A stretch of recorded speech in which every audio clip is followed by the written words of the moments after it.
डब्बी काही जात नाही बाई हाताची. या हाताचं द्या. कशाची डब्बी ती तर मग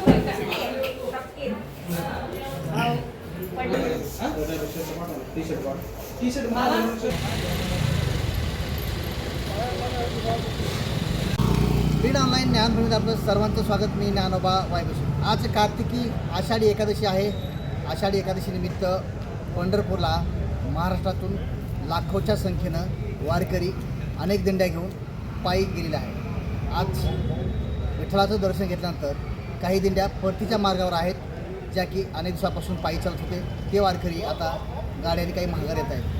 अशातच गेवराई तालुक्यातील काही वारकरी भाविभक्त आहेत.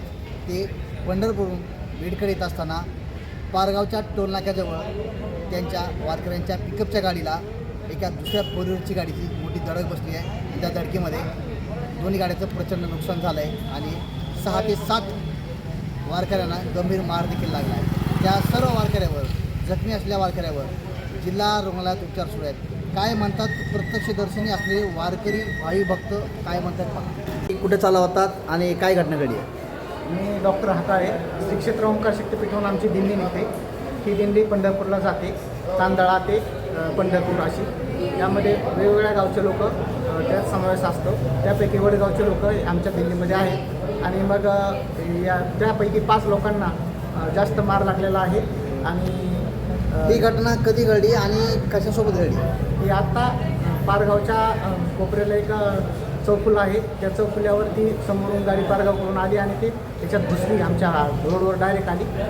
आमची गाडी वेगाने असल्यामुळं 50च्या 40च्या स्पीडने असेल आमची गाडी, तर त्या वेगाने असल्यामुळं आम्हाला डायरेक्ट 2 कासरे अंतर असताना आम्हाला काही ते ब्रेक लावणं शक्य झालं नाही. जे लावलं तेवढ्या पुरतंच लागलं.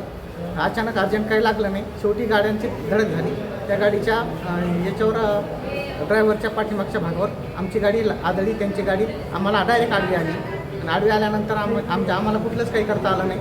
डायरेक्ट आमच्या गाडीचं नुकसान झालं. आता किती वारकरी जखमी आहेत? आता 5 वारकरी जखमी आहेत. तुम्हाला उपचार मिळाले त्या ठिकाणी? हां, उपचार मिळाले सगळ्यावर? उपचार मिळाल्यासाठी आलोत ना आम्ही सिव्हिल हॉस्पिटल बीडला. डब्बी काही जात नाही बाई हाताची. या हाताचं द्या. कशाची डब्बी ती तर मग